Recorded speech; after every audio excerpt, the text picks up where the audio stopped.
You recognize that tune, and you know it's time for Relics Radio. This is a family-friendly show, so the entire family can join us as we talk metal detecting and relic hunting.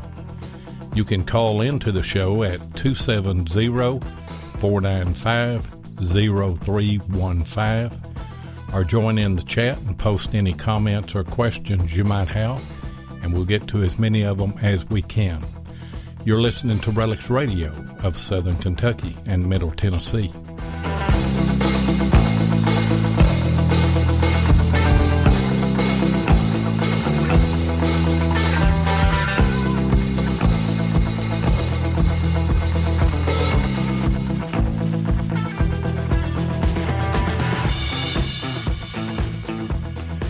And you are live on Relics Radio, August the 16th. 2018, coming to you from deep down in Southern Kentucky. In fact, I'm almost on the Tennessee line. I can throw a rock into Tennessee just about. I'm in God's country here.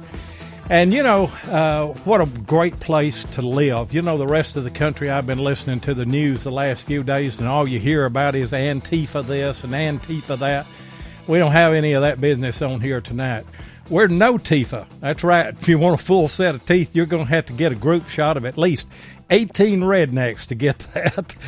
And speaking of rednecks, my co-host, my friend, and your friend, Tennessee Jeff, he may not have all of his teeth, but he's got a Relics Radio T-shirt. Yep. I've got all of them but 5. How does that work? That works. Daddy knocked them out when I told him no one time. That works out great. You know, I thought about that the other night. I was listening to Phil Valentine, WTN out of Nashville the other night, and got home and turned the TV on and Antifa this, Antifa that, and it just popped in my mind. Well, we ain't Antifa. We're no Tifa. Hey, Ken and Mark Guthrie, we may have to get us a no Tifa T-shirt made up in the near future, and we may have Gordon do us a cartoon of me and Jeff with maybe 5 or 6 teeth between us, and do a new Relics Radio T-shirt. I tell you what, we have a lot of fun here, sure do. Who we got in the chat so far tonight? Well, Kent, he was the first one in, buddy. There you go. We got Sue. There's Sue Roberts. You know her, don't you, Seven? I think I do. Yeah. Yeah. Of course, we got Mark Hoover in the house. Let's see, Tim Henderson's in the house. Let me scroll on up here. That's about it right now. See, there's Mark Hoover. He's finally in there. So. Hello, Mark. And he just got off his cell phone. We were texting each other just a minute ago. I know it. And Tim Henderson been texting me all afternoon.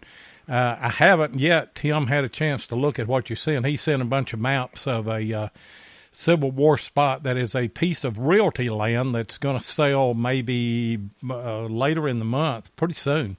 So we're going to have to hit that pretty quick, I guess. And we had a good rain today down here, and I know y'all did too, didn't you, Jeff?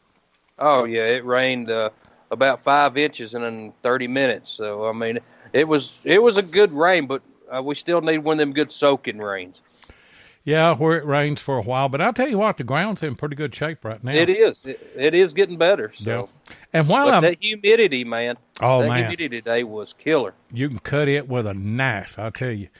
And while it's on my mind, I caught DK's live stream last night, Digger Spotlight. That was the first of those that he put out.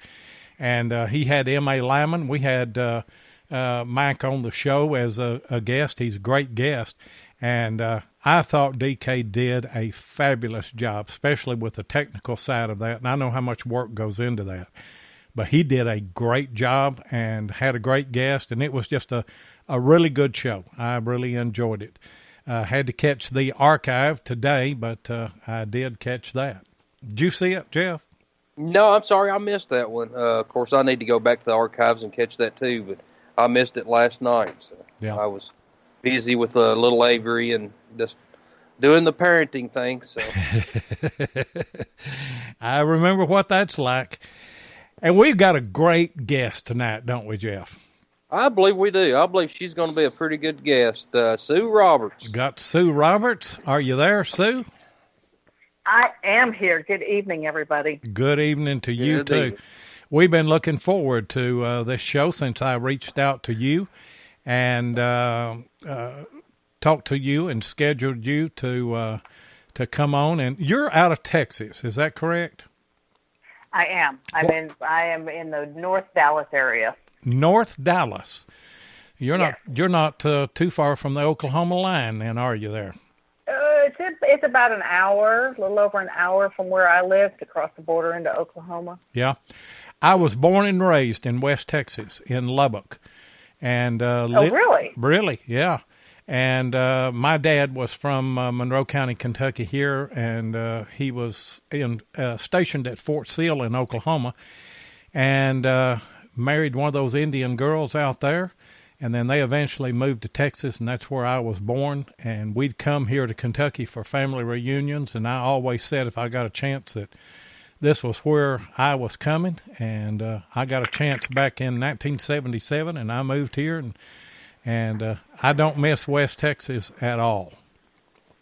I bet you don't. The heat, and of course you didn't have any teeth, so you felt right at home, didn't you? And Mark Hoover said he was born in Odessa. I've been to Odessa. I have too. I've been to the Midland, Odessa area. Yeah. The first time, it's been like 30 years since I've been out there. The first time I ever flew into there, and I swear this is the truth. The plane comes in for a landing. We're taxiing down the runway, and a tumbleweed rolls across the tarmac. I'm like, oh my gosh, what have I just got myself into? Now, where were you born and raised at? I was actually born on an air base up in Illinois, and then grew up in Omaha, Nebraska. Well, the Omaha, Nebraska is not a stretch from being out in Texas, Odessa, Midland area. There's a lot of those sand hills around in that part of the country as well. Yeah. I've been down there coyote hunting and everything before. Mark Hoover, it is a small world. I didn't know that you were a Texas boy. I tell you what, there's all kind of good things come out of Texas, but most of them have left, except Sue. We're going to have to get her out of there. And my I love sister it here. Oh, I bet my sister was born in Texas on a military base also. So. Well, of course, I was born right in the middle of Tennessee, as you can tell. Yeah, no doubt about that. You redneck all the way, I tell you. Hey, Sue, what kind of hunting do you do down there in Texas? I do different kinds of hunting. Actually, started out about 4 years ago as a bottle digger. I love to go hit estate sales, and I had been to an estate sale, and I found this bottle, and it was just oddly shaped. The top was very weird. It was you could tell it was old. So I bought it, and I paid like $2 for it. Brought it home, started hunting on Facebook, and ended up on a bottle digging site. And then that developed into meeting local people here that bottle dig. I went on my first bottle dig about 4 years ago down in Ferris, Texas, which is about 45 minutes south of Dallas. And just loved it. And I still bottle dig today. About 2 years into that, I saw a post on one of the bottle sites about somebody that was doing metal detecting near a dump, an old bottle dump. And I thought, oh, that sounds cool. I would love to learn how to do that. Well, as it turns out, a former coworker had metal detected before and had an AT Pro. And he said, I'll be more than happy to teach you how to use that. So we just went out to a local park, and I got a lesson on how to use the machine. And then, of course, I went and downloaded the manual and read it myself. Eventually was able to purchase one of my own and have hunted parks, have hunted playgrounds, have hunted beaches, I've been to both of the Garrett Memorial hunts, which if you haven't been, you need to go. It is so much fun. They say that's a great hunt. Amazing fun. It is a great hunt. I've seen a lot of videos from that hunt, and of course, I can't remember how many dollars worth of coins that they seed in the ground. I mean, it's quite a bit. You find a lot of stuff, and they give away a lot of metal detectors too. They do. They give away a lot of stuff. They do the relic hunt. They do the silver hunt, those are both the seeded hunts. They also do, which is the basic part of the basic package, is doing a night hunt. Doing the night hunt, which the first year I just did the basic package because I didn't know what to expect. I thought I'm just going to go in simple and see what this whole thing is like. And I actually had the night hunt. To me, is the most fun part of it all because you're out there with everybody else with no lights, no backlights, no pinpointers. It's just you and the sound of your machine. And I really, really enjoyed that. Man, that does sound fun. I didn't know they had a night hunt. That would be fun. It is. And the place that I don't know a ton of the history. It's out in Jefferson, Texas, which at one time Jefferson was a major water thoroughfare. And the barges would come in and they'd unload. And from what I understand, the area where the hunt is held had been either an encampment or a stopover or whatever during the Civil War. People have actually found relics out in the area where the hunt is held. It's now a giant RV park and campsite, and they will host the hunt. They've hosted this hunt every year. So, and they seed.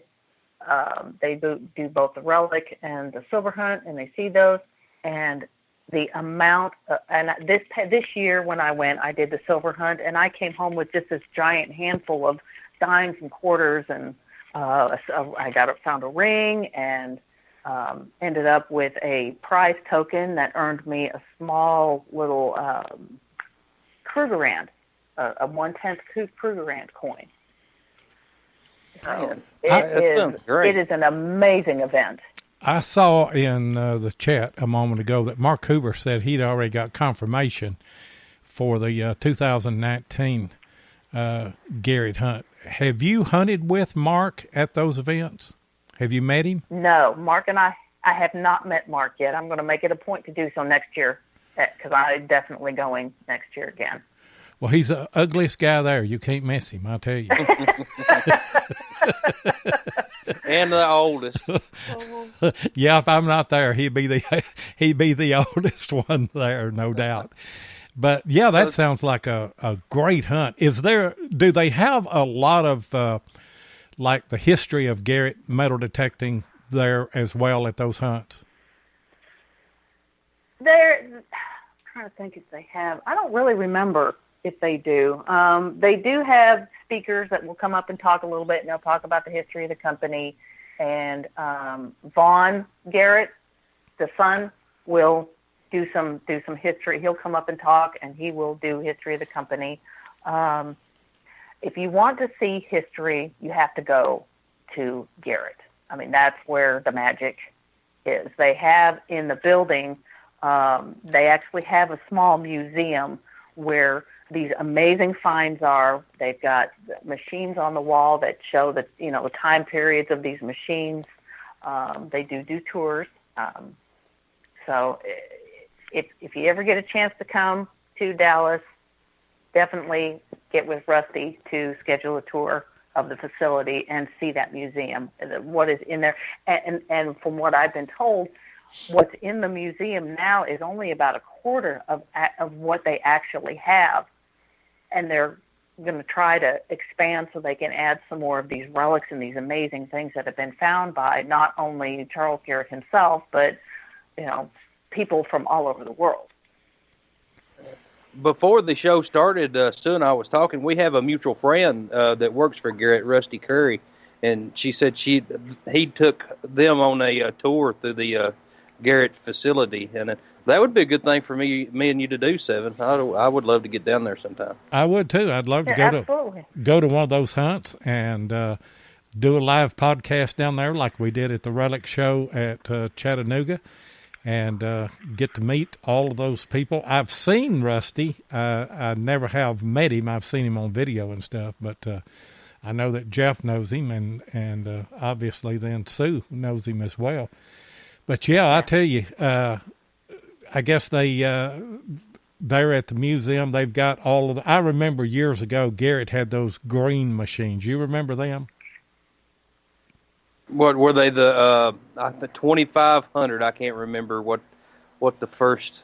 I don't know. It was something 2500. But yeah, I can remember seeing the old green machines. And then what's the deal? I think Tim Henderson's got one that you carry. Of course, they still sell it, I believe.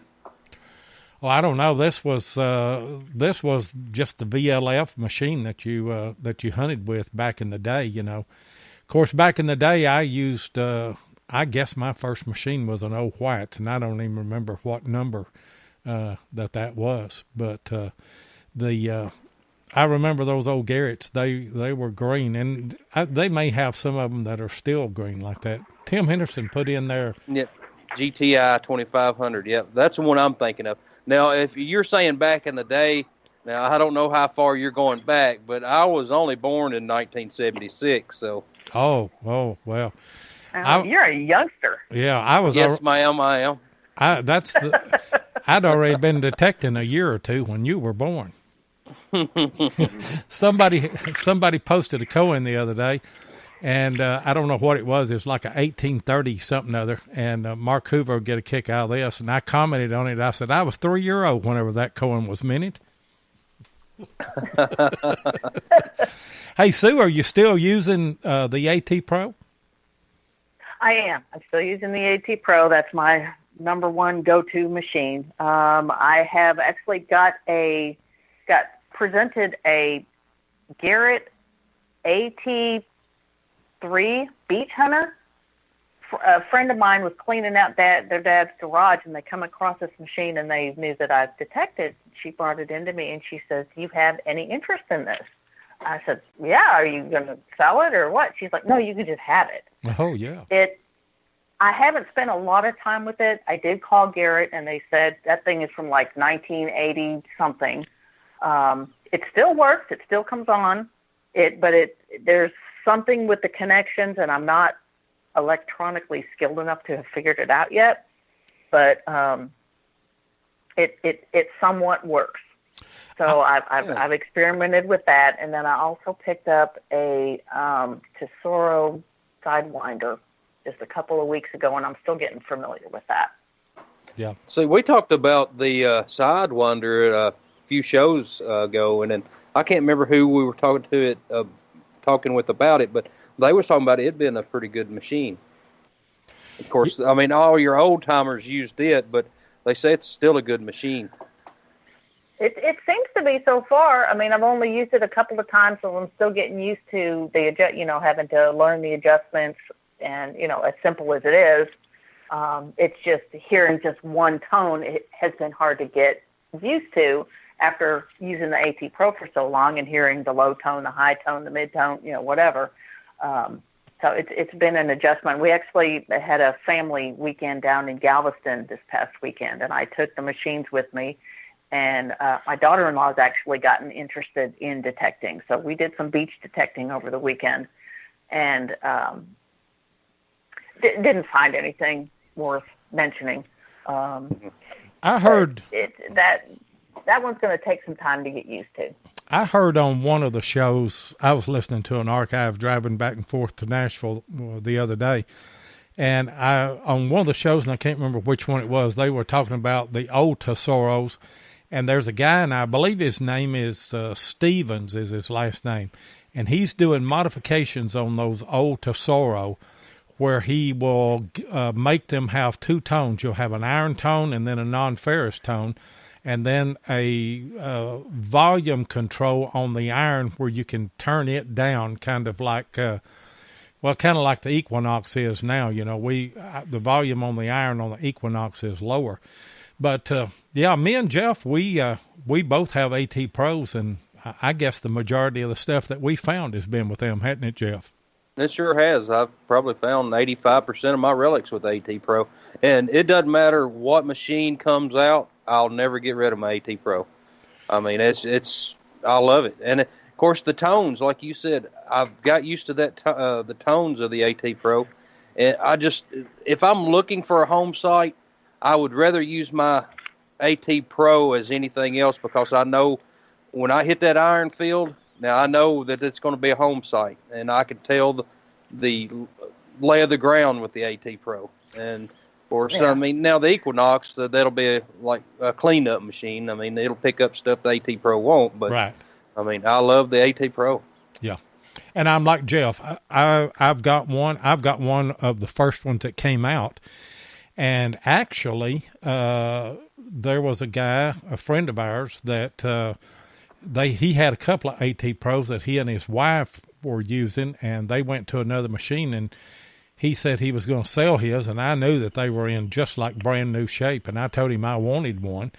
And so I've actually got two, and I'm probably not going to sell either one of those, because it's just a good all-around machine, and I've got one that I can bang around in the creeks and in the water and not worry about, and then I've got another, that, like Jeff said, I love to hunt with that machine whenever we're scouting, trying to find an old house site. Now, how do you run yours? Are you running in Pro Zero? It depends on what and where. Normally, yes. I usually run Pro Zero and just run wide open. But I will. It's depending on if I'm in a park, I'll discriminate out everything iron, just because we know how trashy parks can be. Right. That's pretty much. I mean, of course, Sev and I, we never hunt parks. We just hunt old home sites and Civil War sites, and we run ours in Pro Zero. And we had a good friend of ours, Earl from Virginia. He was talking, put it in a standard. And he said it would pick out the coins a little bit better than it does in Pro Zero. So, but I just can't stay. I can't see myself. I can't stand that ding, ding, ding. That kills me. I don't know what. I can't either. Yeah. I can't either. I've actually got my youngest daughter, has hunted with me a couple of times, and she doesn't know it yet. But I have a machine on layaway at a pawn shop that she's going to get for Christmas this year. Man, so good deal. She and I did a couple of years ago. We went to Ada, Oklahoma, for a group hunt with a bunch of Oklahoma people, and got a loaner for her. And we went up there and hunted a park that was built that was established in like the 20s. Beautiful, beautiful area, beautiful park. Neither one of us came home with silver. We did come home with quite a bit of clad and some junk jewelry and all that, but she really enjoys it. And I've been telling her all the time, if we can get you your own machine, would you come out with me more often? So a friend of mine called me up and said, hey, my buddy here at the pawn shop just got this machine in. I think it's the same thing that you have. Well, it turns out it's not just a machine. It's the pinpointer and a carrying case and the pouch, the fines pouch. And the deal was just too good to pass up, so I put that on layaway for her for Christmas, and I'm so excited to give it to her. That's great. Man, that is great. Yeah. Well, Seven, it's about time to go pay some bills, isn't it? It is. We're going to have a commercial, and don't you go anywhere. I'll have to send Jeff after you. I'll be ready. Hey, Seven, we's looking good in our new Relics Radio T-shirts. Yeah, Ken and Mark Guthrie of Detectives.com done brung them to us. Yep. And they makes other shirts, too.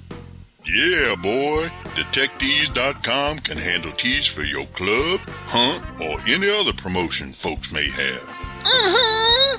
They even got the wide pride shirts. Yeah, them boys does the manatee crawl. Yeah, scooting on their bellies. That's what I said. The manatee crawl. Looks like slugs eating jelly. So whether you hunt horizontal or vertical, tell the folks where they need to go, TJ. www.detectees.com.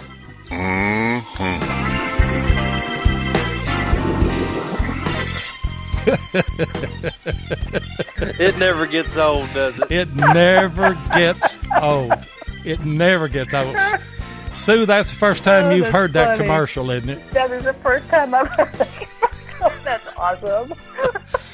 That Slugs eating jelly. Yeah, that came to me at 2:00 in the morning. I was asleep, and for some reason, I don't know why, but for some reason, that popped in my head, and I jumped up and wrote it down real quick. And then Plugmaster Ford, Jeff Ford out of Missouri, is the voice behind all of that. Just a phenomenal person and very, very talented, and has worked with us on a couple of ads like that, and just a great all-around guy. And, hey, if you guys need a T-shirt, get with Ken and Mark Guthrie of Detect Tees. They will fix you up, and I guarantee you the price is right, and I guarantee you you're going to love that shirt. We love ours, and they got some mojo in them shirts too, ain't they, Jeff? Yeah, they got some mojo. It's what did you find? Let's see, what was it? Monday or Tuesday? We was hunting together.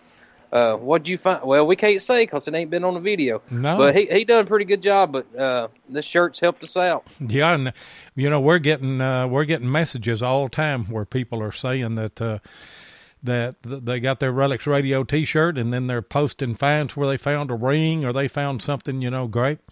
Hey guys, we're going to open up our phone lines because we are going to give a shirt away tonight to a caller. It is 270-495-0315, and I see that Tennessee Jeff has already put that number in the chat there. So call and ask Sue a question. I've got another question for you though, Sue. What coils are you using on your AT Pro? I have the little 5x8 coil. The 5x8. Do you have any other bigger ones? Okay. I have the whatever the standard size one that comes with it. The 8.5 by 11. I think.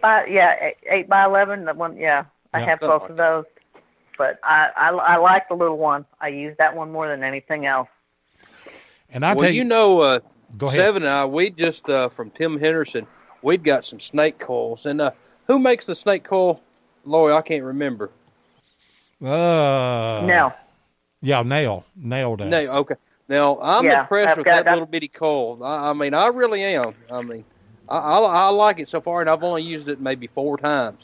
And I've done very well with it since I've got it.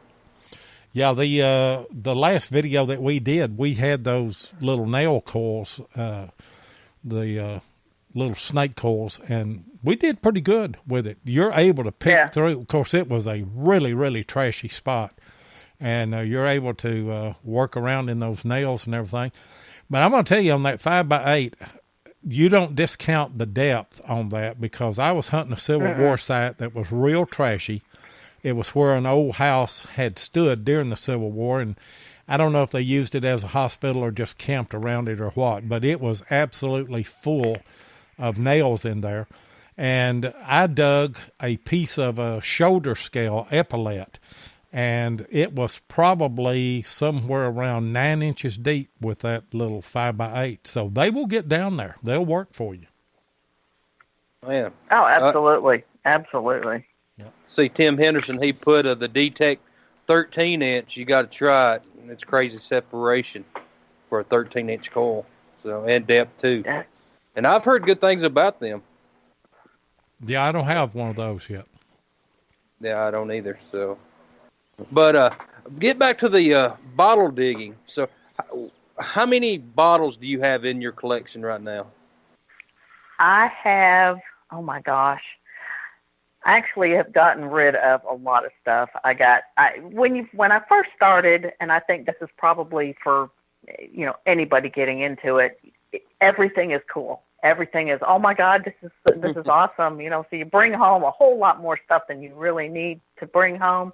Mm-hmm. Right now, and I've trimmed it down a little bit. My favorite things to dig are the embossed medicine bottles.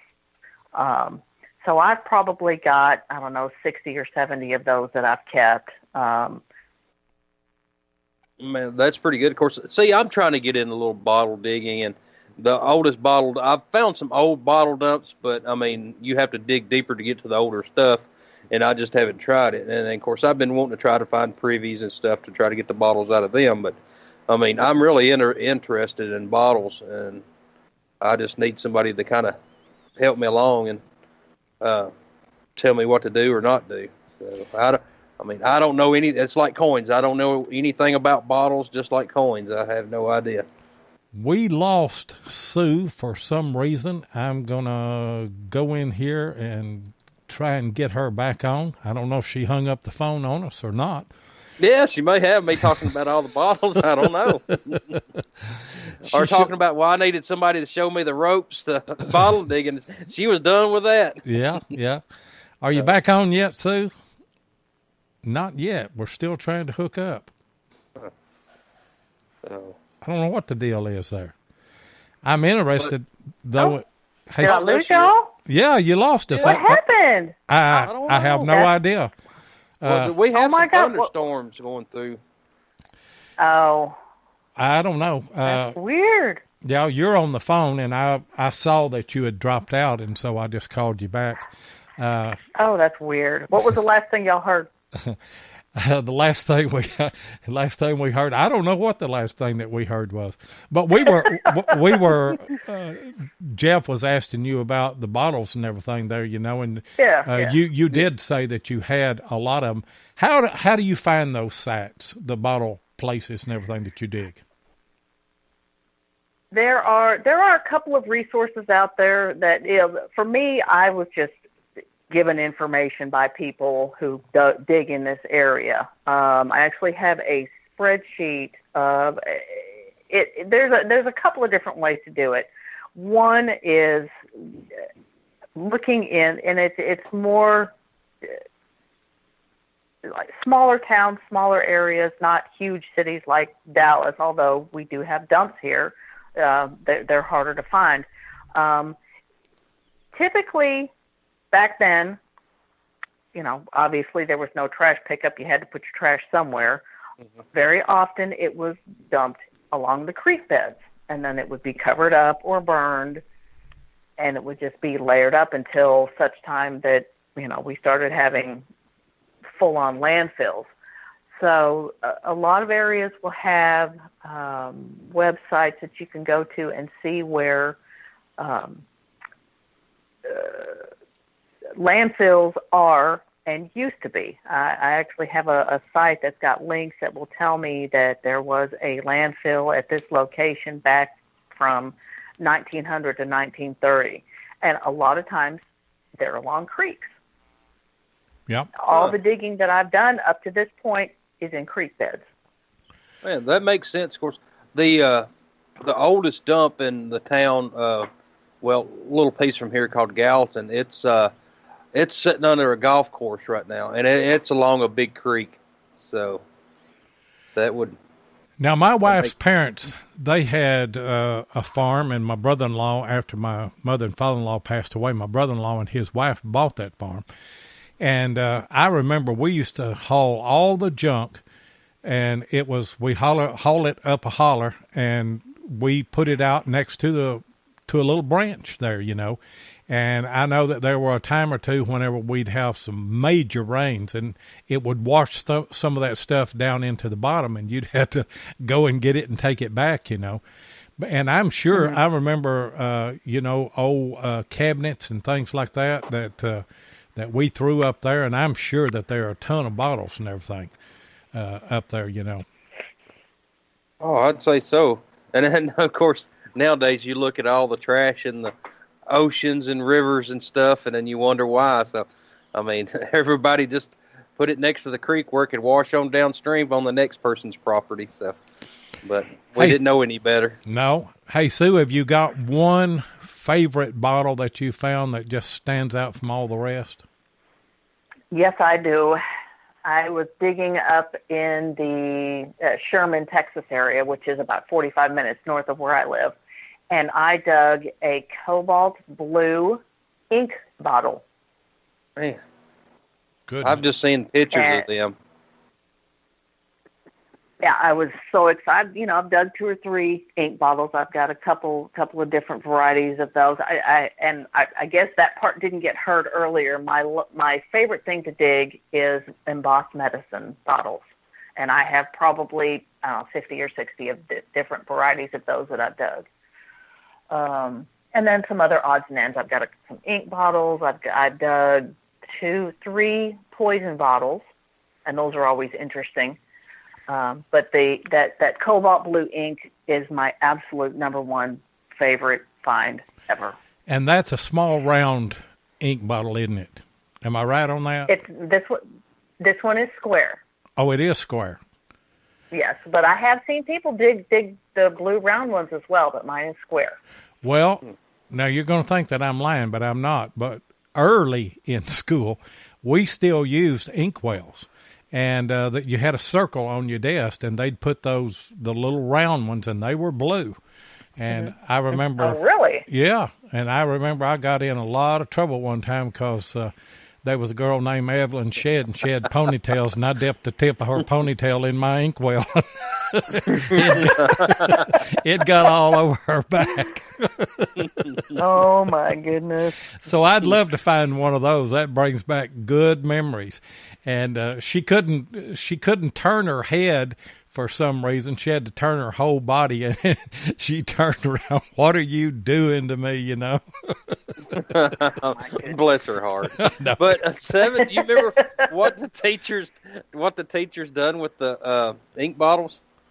No, they just fill them up. I mean, they just be open, and you just... They reuse them? Oh, yeah. You just stuck your pen down in there, and they would have a big bottle of ink, and they would just fill them up, and you just dip your pen down in there, and Mark Hoover said, "What's an inkwell?" Come on, Mark, you old enough to know that. No, he's poking fun at me, I guess. Oh, is he? I think so. And Barb says that I'm old. Yes, I am. I remember. And I'll tell you one more story, and then we'll get back to Sue because this is her show. But I remember whenever I was in the 2nd grade, and you had the desk, and they would be like 4 people at a desk.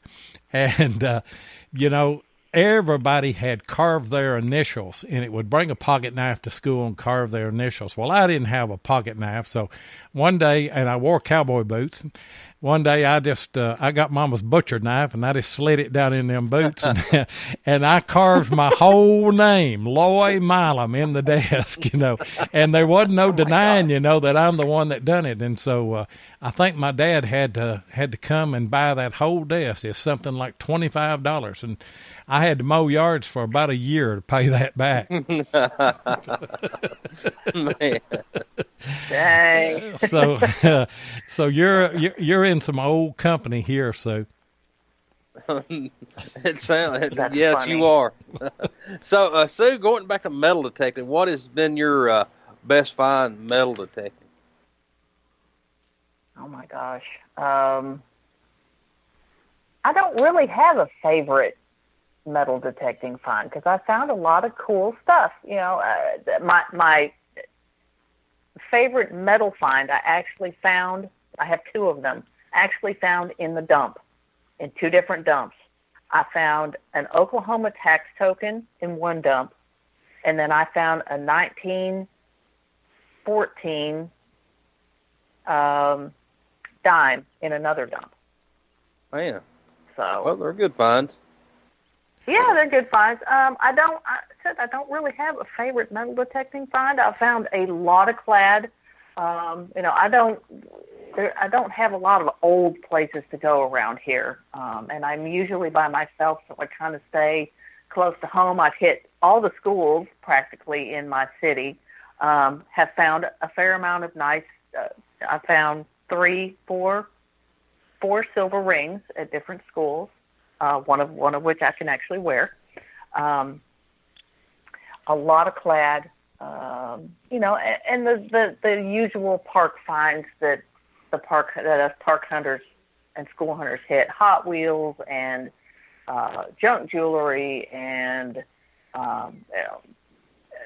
any number of odds and ends. Boy Scout neck slides. I found a couple of those. I found Boy Scout. Looks like it's a little square thing, and it's got like the creed on it, and it looks more like it's a medallion than it's not a neck slide. I don't know what it's called though. I don't know either, but I know what you're talking about. I've seen those. Yeah.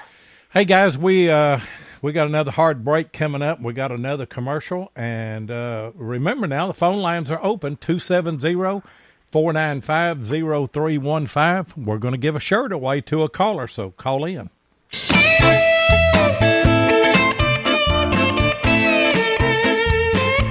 If you want to keep up with what's going on in the metal detecting world, then you need to be a subscriber to American Digger magazine. Butch and Anita Holcomb are the publishers of the magazine and have won awards for 3 straight years for being the best digger magazine on the market. American Digger magazine is available in both print and digital formats, so no matter where you live in the world, you can enjoy the latest happenings in the hobby. You can get in touch with American Digger magazine by going to americandigger.com or give them a call at 770-362-8671 and be sure and tell them that you heard it on Relics Radio. And I tell you what, if you're not a subscriber to American Digger magazine, you're missing out. It is the greatest relic magazine on the market today. And by the way, the article that I done on Jeff Ford and also on Wes Stringer on the Great Silver Hoard will be in the January-February issue of that magazine, Butch told me the other day. And I think that Relic Roundup is going to have those two guys on as guests in conjunction with that coming out. What else, Jeff? I have actually done a little bit of magnet fishing, and I did find one rock that was metal. I don't know if it's of that meteorite type nature. Maybe $1 million. I doubt that, seriously. I've only magnet fished a couple of times, and that was like the very first time I threw that magnet out. That was what I caught. Was this? It's only about the size of a dime. Oh, but it's a strange little rock that came out of a river. Huh. Now Mark Hoover just got him a magnet and started magnet fishing, and that's a lot of fun, I guess, isn't it? It is. Now, what kind of places? It's a lot of fun. What kind of places do you hunt there? Lakes or what have you? I was down in. I had 2 older children that live in Houston, and I was down there, and I've got a good friend that lives in College Station down there by A&M, and I drove over there after visiting my kids and spent the day hunting with him. And we went to I think it's the Brazos River that runs through there, and we went to the river and tossed the magnet out a few times and caught some junk, and I got my little rock. That's where that little rock came from. So I've only done it one other time in a creek and didn't pull up anything with that. So, but it's fun. It is fun to do. Oh yeah, I would like to try it. And of course, I've been waiting on Seven to get a magnet where I could try it. I haven't got one yet. But all serious, so that little rock that you found. I mean, a lot of meteorites that I've been hearing, they're magnetic. I mean, they'll stick to a magnet, and of course, a lot of them had iron in it and stuff. So, I mean, you never know. You may have something there.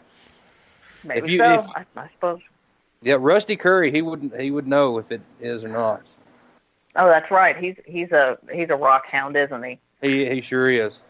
I did get a rock hound. I did get the opportunity to go fossil hunting last year.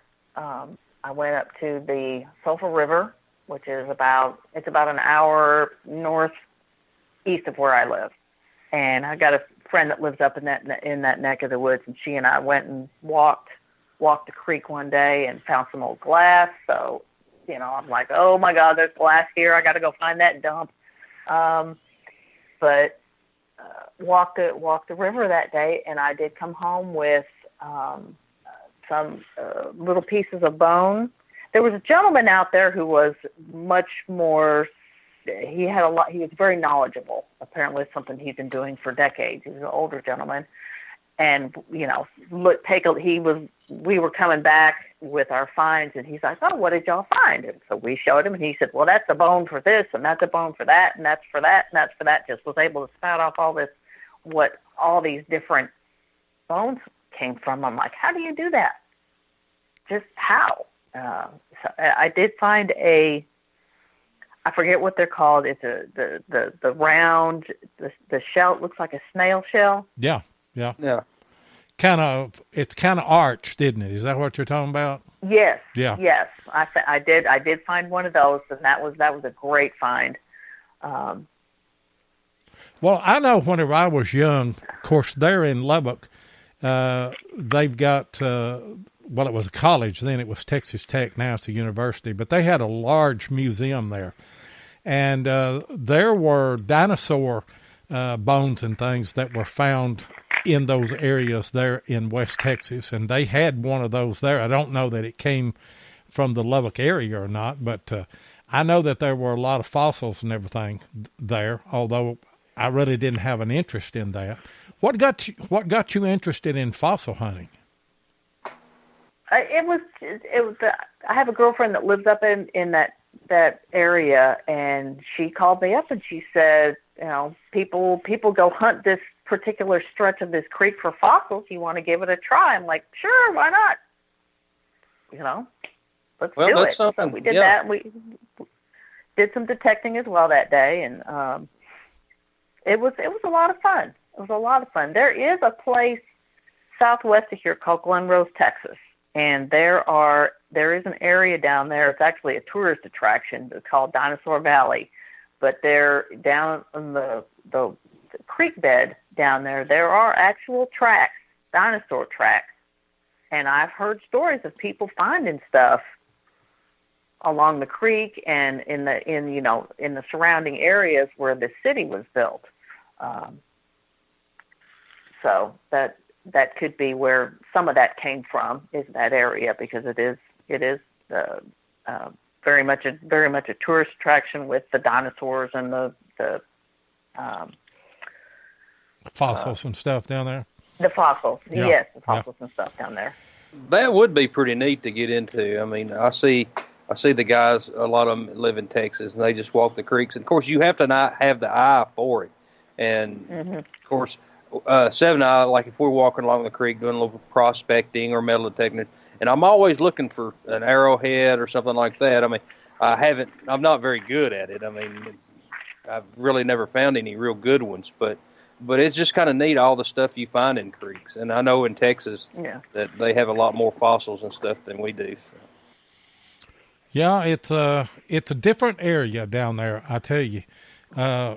In fact, in Texas, you get out in West Texas and you got kind of sandy, and then whenever you get east of Dallas, you get into the Blackland around Greenville and over in there, and then you get down along the coast, and it's just like anywhere else, on the Gulf Coast.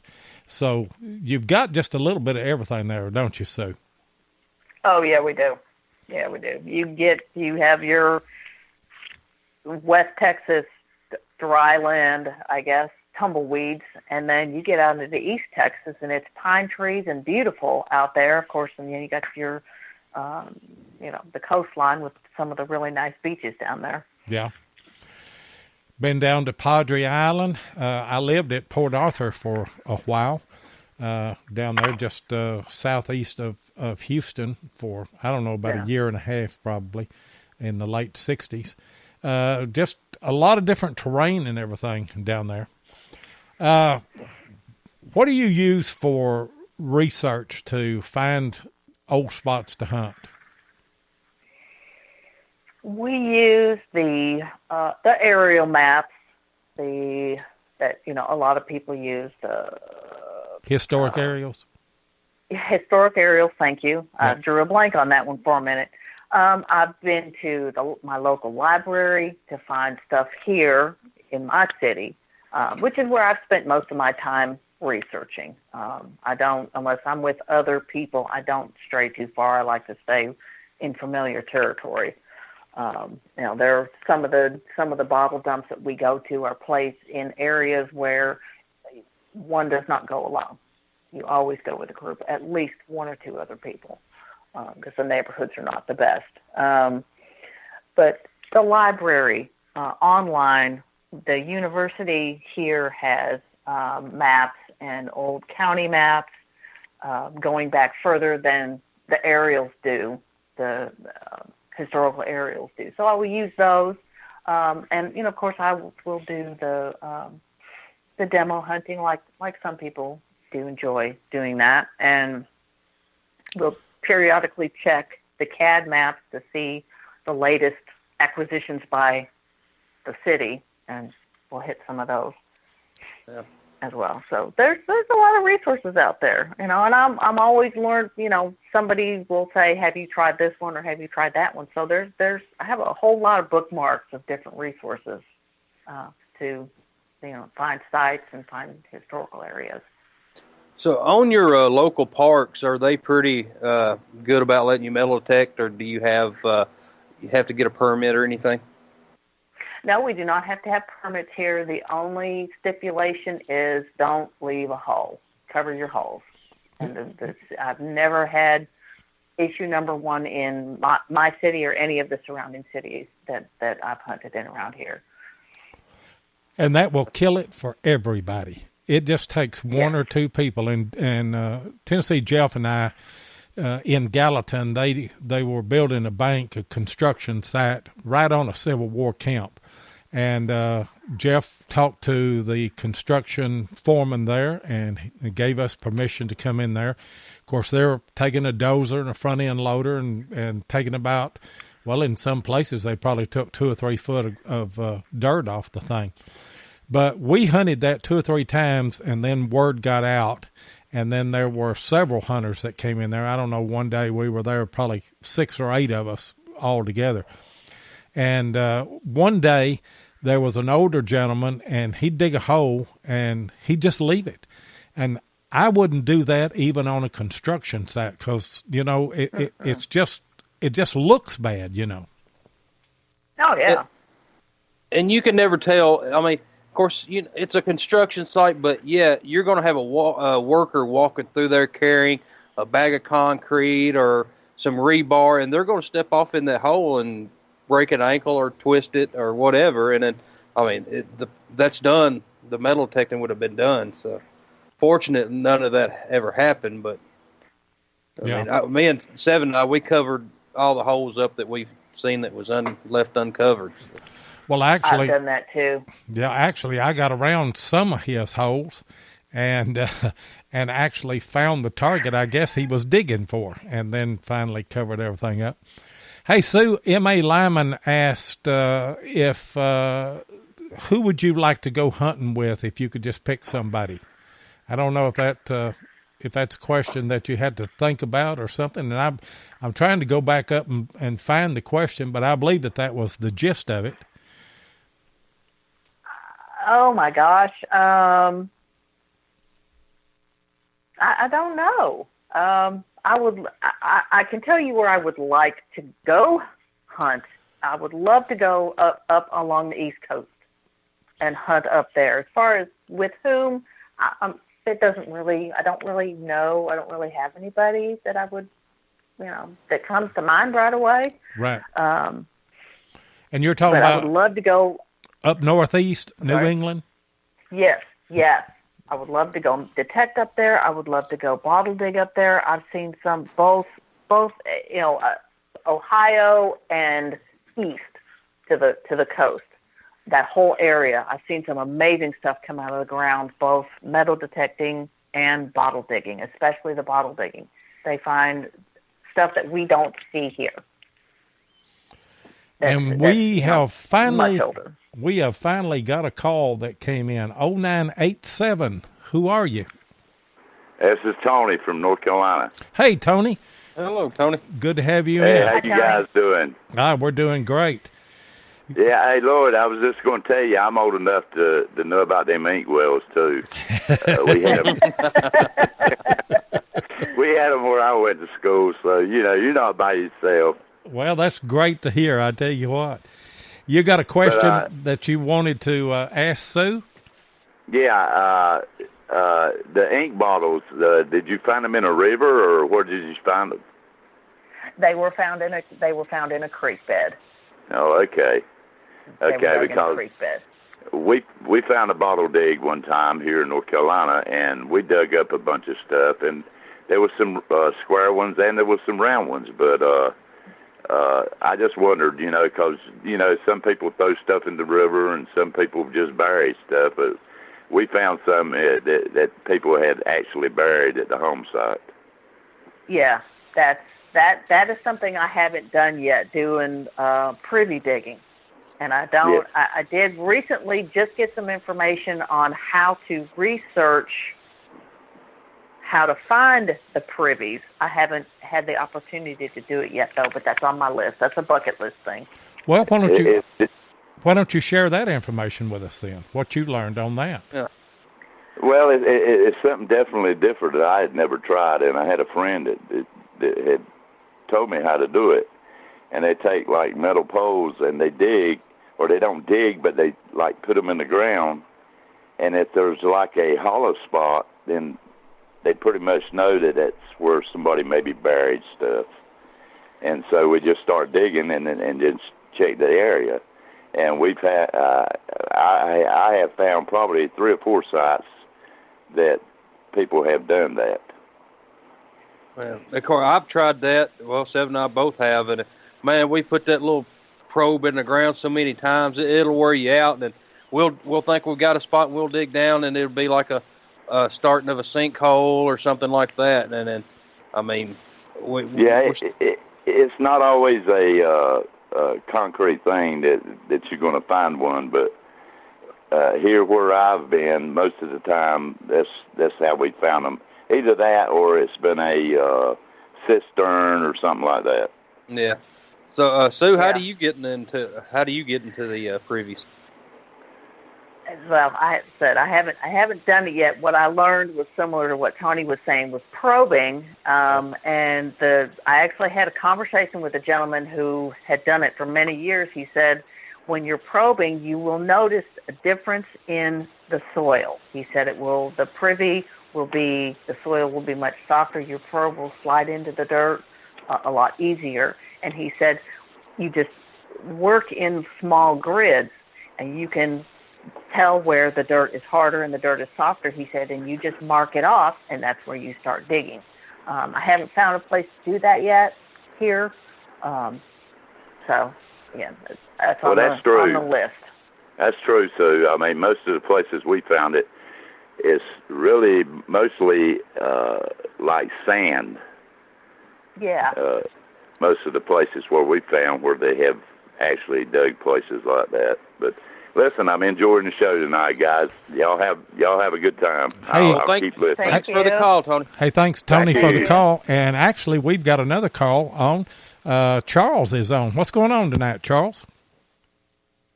Hey, guys. I'm doing pretty good with you. This is the second show in a row. Man, we really appreciate it. Yeah. Yeah. I always try to hit the shows. I listen to them all the time on the archives, most of the shows, but just never works out where I can call in live. But I got you guys 2 times here recently, so and I'm glad I got here tonight. I like Sue. I listened to her on the other podcast a few times, and she's a go-getter. I think she gets to digging and swinging and stuff, and I like the way she talks. She's good like that. But thank you. My question, no problem, Sue. My question is, and you got into it a little bit with that last feller there, but what's your tools when you get into a dump site or a bottle site what's the tools you use? I mean, do you got shovels or do you got picks? Do you have little, cement trowels, or what's the MO there? How do you go about it? That's an awesome question, actually. Yes, to pretty much everything. My tool of choice is a little pronged digger, and one I actually ordered off of Amazon that is a beast. I can drag it through, and I prefer something like that because it will bust the dirt apart as you're scraping. It'll separate the dirt, and you're seeing what's falling out, and that's where we find the smaller stuff like the marbles, the coins, the buttons, what we like to refer to as creepy doll parts, where they're little pieces of broken porcelain figurines. Right. I have a half-gallon mason jar that is full of nothing but creepy doll parts, and I keep those. They're just different and odd.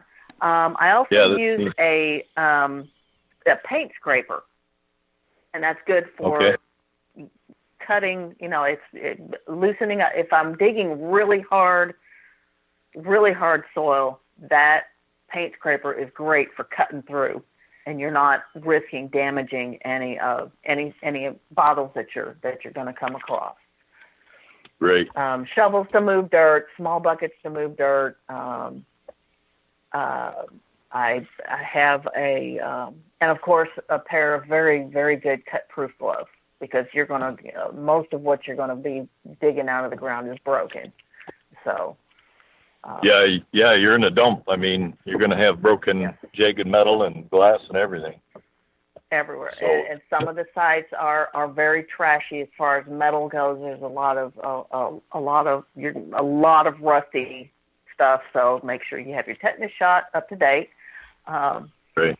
But the variety of things that have come out of there is astounding. Between the marbles, the creepy doll parts, the dinner dishes, we find pieces of china. We find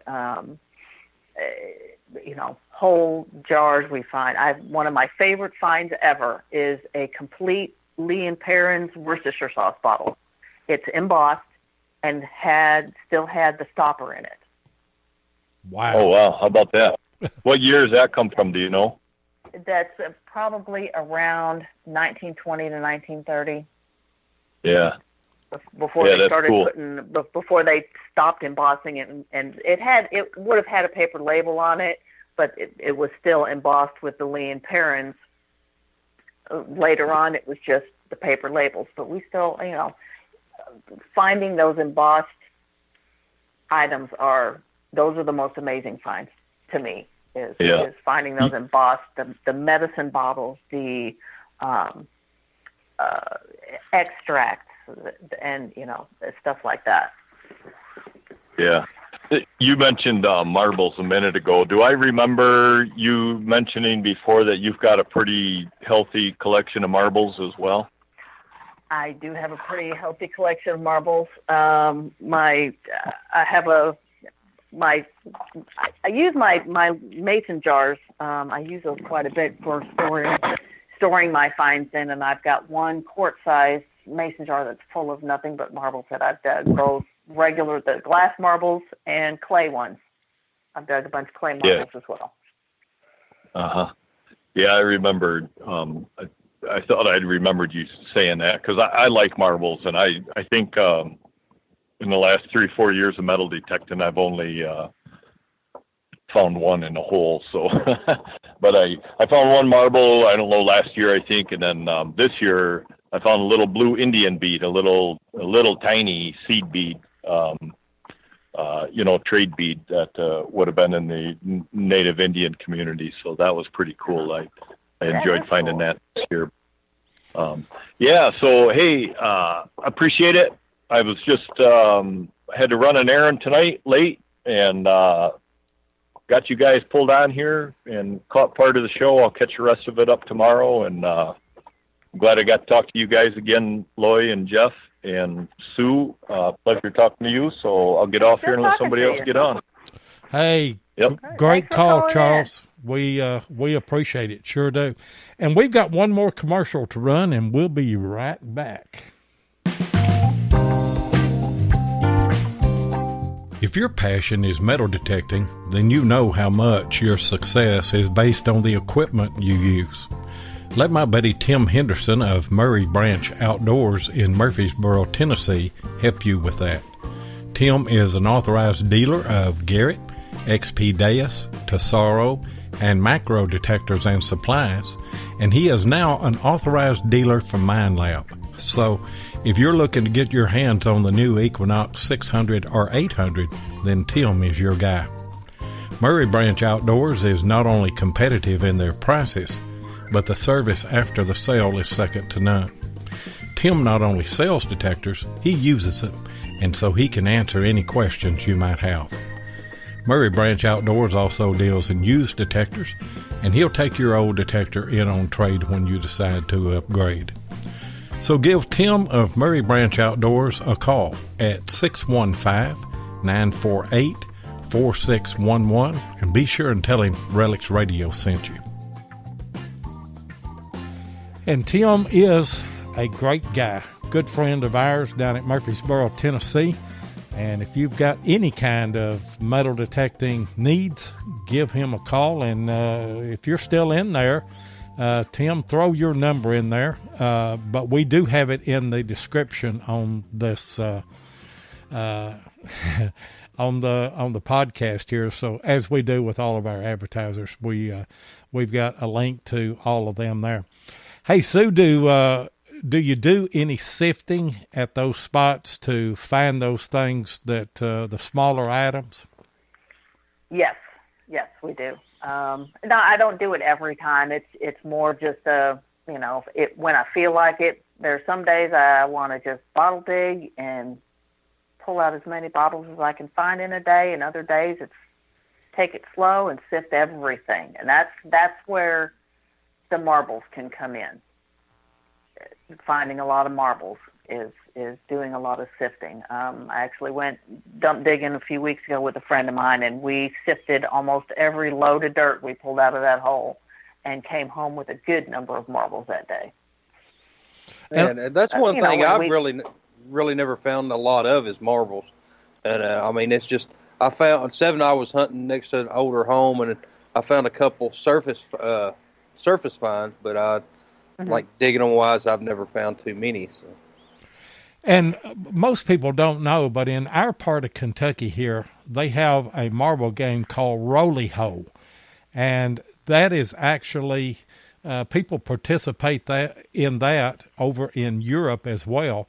And we've got some guys here in Monroe County, Kentucky, that are the world champion Roly-Ho marble players. And they make their own marbles out of flint. And there are a lot of flint marbles that are in the ground here, and I've been lucky enough to find, I don't know, maybe 2 or 3, but those are just incidental finds, and if you can find a spot in an old yard where they had the marble yard, which most yards here in southern Kentucky and middle Tennessee, most of them had a marble yard if you just know where it's at. And go to looking, well, you can find those, but sifting that's the way to get those, isn't it? It is. That is definitely. It just depends. Some days you'll be digging and they'll just be plopping out of the dirt, and it's when you're kind of like when you're metal detecting, it takes a while to train your eye, or looking for arrowheads. You have to train your eyes to look for those things. And catch the round, catch the different color, catch whatever it is that, what you're looking at. I enjoy doing the sifting. I have a very small sifter that's easy for me to use. You get too much dirt in there. For me, it's just too heavy to try to shake it all like that. But I do the sifting, and I've come home with some really neat buttons. I had a friend find a post office department, 2 post office department buttons in a dump. Now, are not those too terribly long ago, and that was really. Are those buttons that had the POD on them? Yes. Those are fantastic. I don't have one of those. That's on my bucket list. I want one of those. He found two of them in the same little area where we were dump digging. I'm trying to picture that. I can't. Well, it's just got a capital P, a capital O, and a capital D, Post Office Department. And evidently it was something that was state issued to all of the mail carriers or people that were associated with the post office back in the day. And, I've never found one, but I've seen a bunch of those that have come out, and they're early 1800s, aren't they, Sue? Or early 1900s, I mean. Late 1800s to early 1900s is what I was told. I don't know a whole lot about them. Do you know if those had a back mark on them or not? I don't remember if they did or not. And I don't know that he cleaned them up well enough to be able to tell, because he was so afraid of doing any damage. It was like brush the dirt off as best as you can and leave it as is.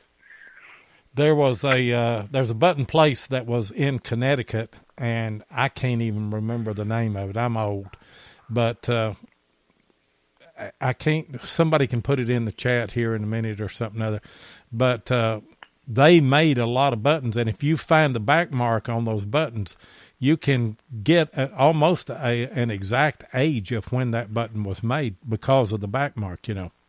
Scoville's. There you go. About that. Yeah, Scoville's, Waterbury, Connecticut. Okay. M.A. Lyman put in there. But that's the way we date our Civil War buttons. And I know that they made the Post Office Department, or some of the Post Office Department buttons, and they made a lot of different brass things. That was a big brass manufacturing place there in Connecticut. Uh-huh. Hey, guys. I'll have to tell him about that. Yeah, check that back mark. Phone lines are still open, 270-495-0315. We're going to give a Relics Radio T-shirt away, but you got to be a caller, and you got to have a question for Sue, so call in. Sue, do you have any... When you did the last commercial break, I was curious about you asking me about my finds, my metal detecting finds. I have a big mason jar that the not trash, not valuable type things. I usually just toss these into a jar because I think they're cool. We've all found those brass hose nozzles. Yeah. We've all found at least one of those. I have like 4. And I got to looking at some of this stuff, and it's amazing how much I've actually found between keys, lots of keys, car keys, house keys, locker keys, dog tags. My favorite dog tag is one that I found down in, we were hunting down in Venus, Texas one day, and hit up on an old park site. And I found a dog tag that was from like 1956. Man. But it's amazing, even after just a couple of years, how much accumulates. I found a few buckles. I got a little piece of a silver spoon, Purex bottle lid, pieces of toys, fishing weights, watch pieces. It's amazing the stuff that a little airplane. It's amazing the stuff we end up bringing home with us and deciding to keep or not to keep. Yeah. And M.A. Lyman wanted to know, what is your oldest dog tag? Would that be it? Yes, that's it. That's the 1956 dog tag I found in Venus, Texas. I think he said his was like 1936. I've got some old dog tags. Matt said his was 1902. That's awesome. Yeah. And those are collectible. There's a lot of people that just collect those old dog tags like that. Anything that we find, have you ever noticed that metal detectorists and bottle dump diggers and privy diggers, we're all hoarders. Everything we find we think is a treasure in it. Just ask my wife. We are hoarders. Yeah. Oh, I get a lot of grief at home too. I have on my credenza, I have a variety of sizes of mason jars, and they all have stuff in them. I have one that has just the little bits of things that I find metal detecting, the cars and the dog tags and the keys. And then I've got another one, and I know this is going to sound so weird, the pull tabs with the beaver tails. Right. Mm-hmm.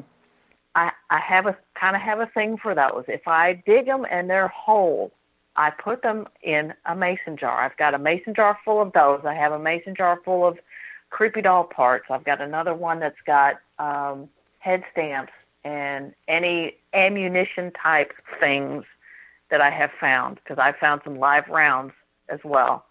I got a jar for those. I have a jar for bottle, the little stoppers that go in the old bottles. I have a jar because I have found just stoppers, just the little glass stoppers. I have a jar that's got a bunch of stoppers in it. So yeah, we are hoarders, and I will admit to being a hoarder. And see, of course, my stepkids, I'm sure my 1-year-old, he's going to be the same way. But when I find something good and come in and, oh, look what I found today, blah, blah, blah. And they're like, well, how much is it worth and when you're going to sell it? And I'm like, well, I'm not. And then why not? And then, so, I mean, you can see where their brain is once something happens to me. And it's not about value when we find stuff. You know, some of my most unusual finds, of course, I do history clips on them. They are worthless. I mean, they're nothing but junk is about all that they are. But there's an interesting history behind a lot of that junk. And I didn't realize that until every week I kind of disciplined myself to take a find that Jeff and I found that week, look the history up on it, and do a short 1.5, 2-minute history clip on our videos. And I've learned so much about, just common everyday items like that. Yeah, the last video, I didn't know they had beach police in the, what were they called, bathing suit police? Make sure the women's bathing suit was long enough. Yeah, we found a swim-away buckle at an old 1830s house. Of course, it wasn't that old. It was probably 1930s was when it was. And Barb, I'm adding you to the call here. We'll get to you in just a second. But anyway, we found this swim-away buckle, and I did some research on it and found out it was late 1930s. And then whenever I did the research on it, I just on swimwear and everything, and found out that back in the day, like in the 20s, they had beach police that would go around and measure, and a woman's bathing suit couldn't be more than 6 inches above her knees, and a man had to wear a shirt. They said they didn't want the beaches to look like that they had gorillas on them, was the deal on it. But it's just humorous, Hey, Barb, what's happening tonight? Well, hello, Barb. Hey, I want to know, does Sue save her 12th Georgia buttons? Do I save my what? Hi, Barb. How are you? I'm good, and you? I'm good. What's your question?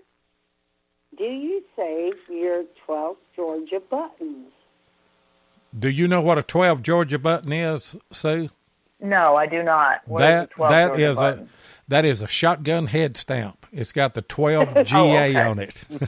Yeah, I do. I save all of those that I found. There's actually not too far from where I live, there is a nature preserve area. And in that area used to be where a Boy Scout camp used to be held, back in the day. And a friend and I went and hunted there and ended up coming home with a whole handful of head stamps that we dated to, I want to say the 30s, 20s, 30s, cool. Something like that. Yeah. I mean, right here in my little suburb area, which is just weird because right across the street there's a grocery store and a strip shopping center. So it's just weird, the places where things like that turn up. Mm-hmm. We were hunting.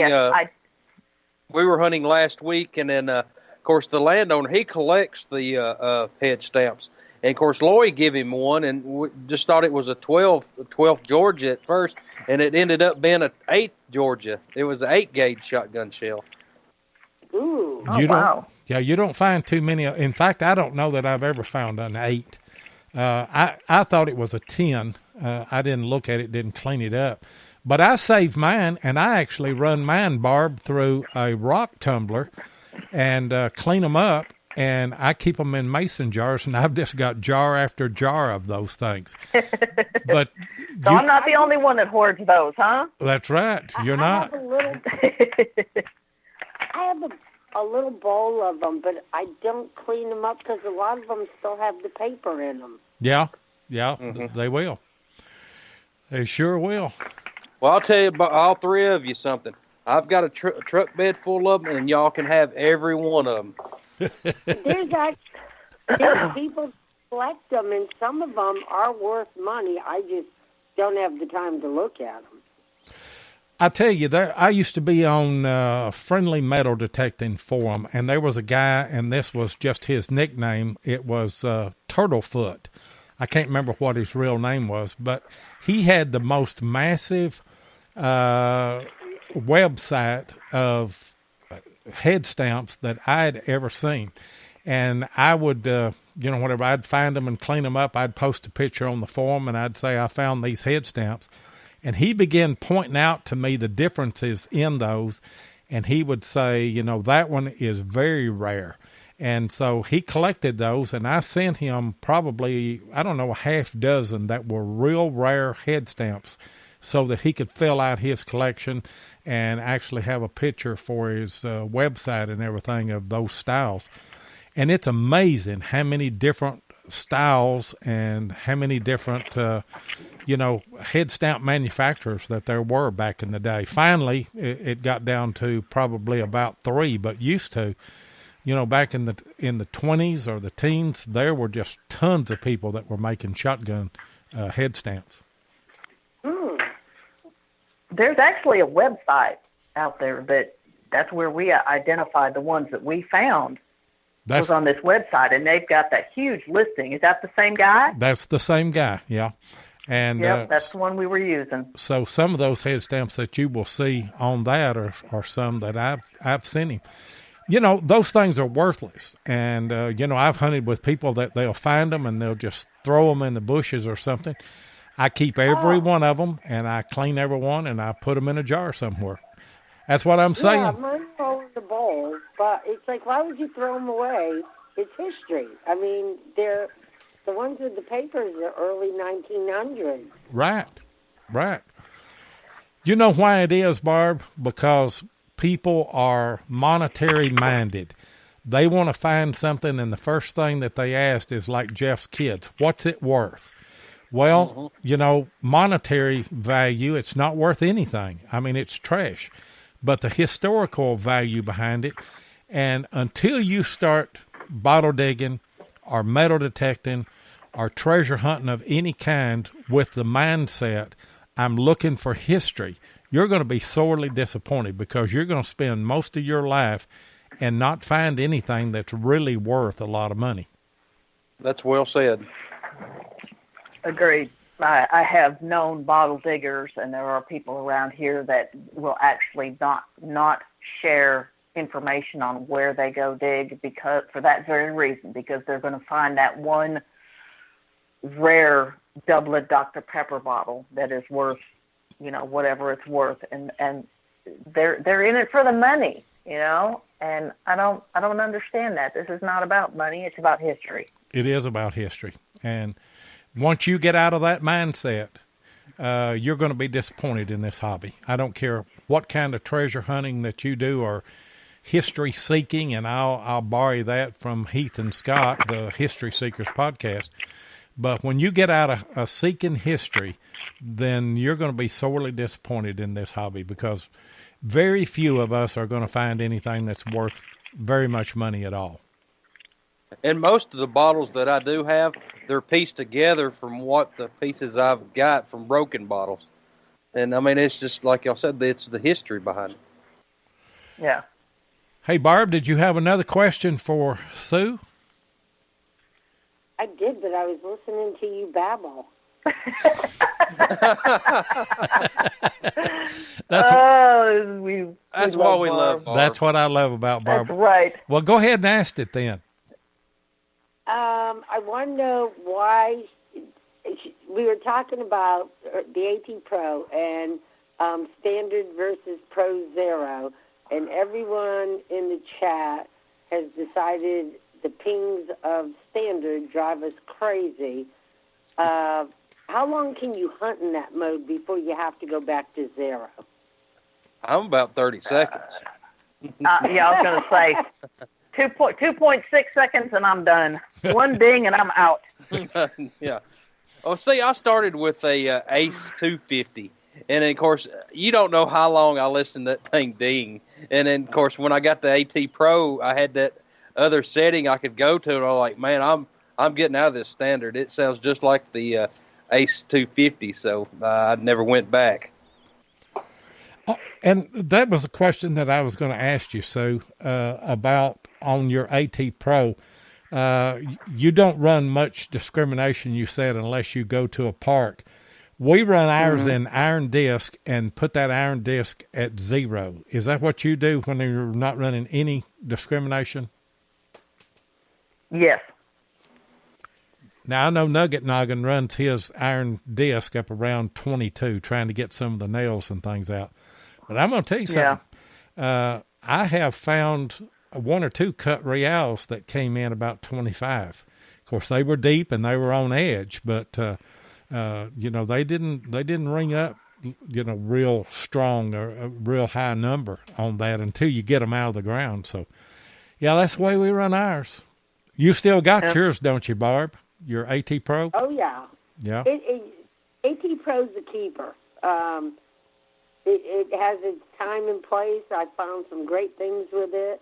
Yeah, I've gone back with the Deus and found other things, but if I had probably set my Pro up right, I probably would have found some of those things. But it never hurts to have another machine to go into a place because you're going to find something that the other one didn't.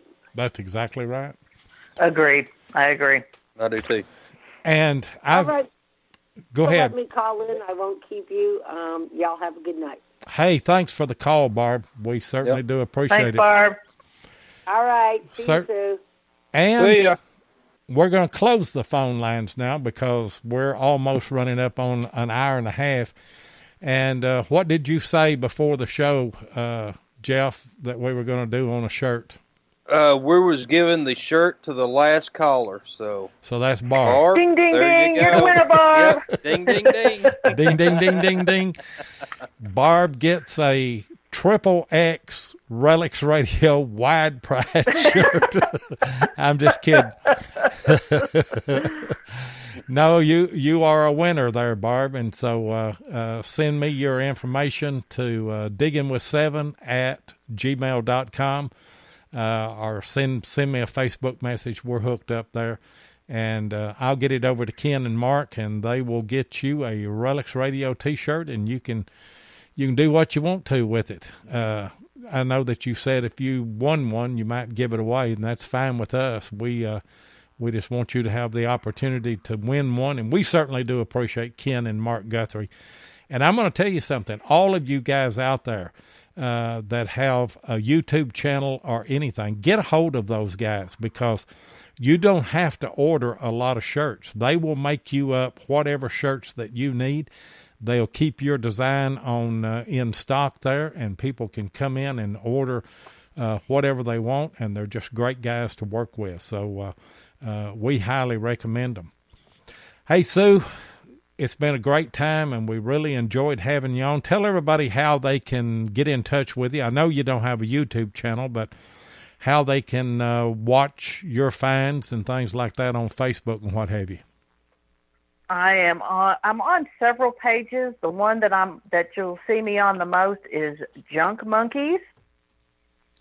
So that's I'm one of the admins on that group. So go on over to Junk Monkeys, put in a request, and you'll get to watch, get to see our finds, and we do post videos up on there. And I have a good friend that I hunt with, and some of you may be familiar with Juan Pedraza, and seen his videos out there on a variety of the sites. He does post quite a few videos, and I've been featured in a few of them. But we're both junk monkeys, so y'all come on over and check us out. Well, if you don't mind, if you'll put those in the chat, and then the people that pick up the archive will be able to pick up that YouTube channel and that Facebook group as well.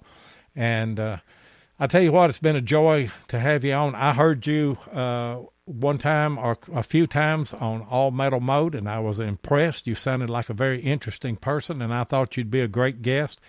And we weren't disappointed, were we, Jeff? We sure wasn't. I mean, she has been a great guest, and we hope you'll come back.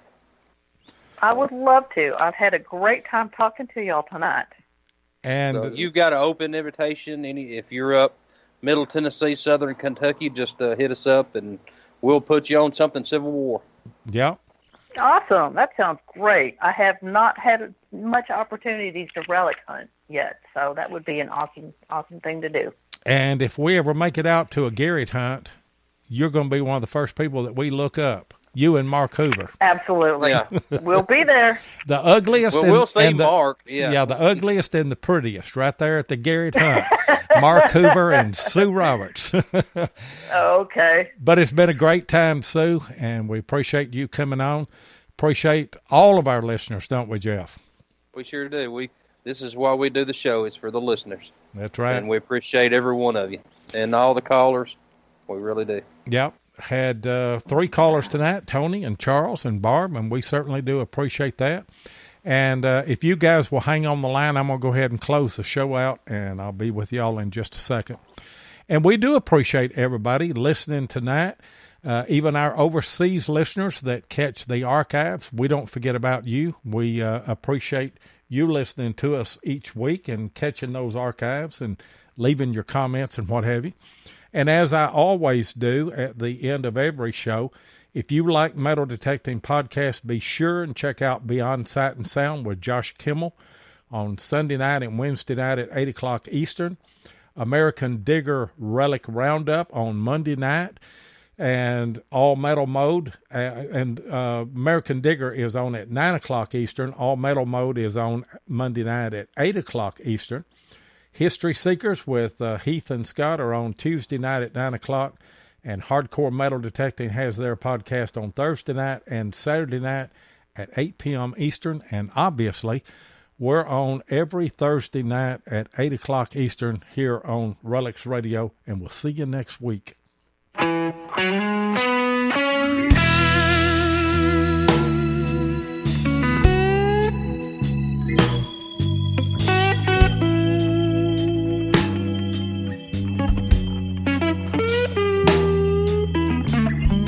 Thank you so much for joining us tonight on Relics Radio. We really do appreciate it. Be sure and join us live each Thursday night at 7 o'clock Central Time, 8 o'clock Eastern here on Spreaker.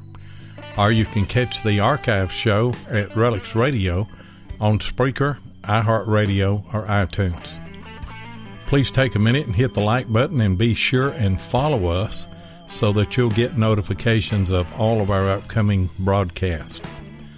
You can also find us on YouTube at Digging with Seven or Tennessee Jeff, or you can check us out on our Relics Radio Facebook page.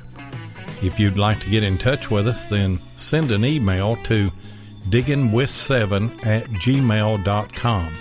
We'd love to hear from you. We hope you'll join us next Thursday night, and until then, get out there and dig some history.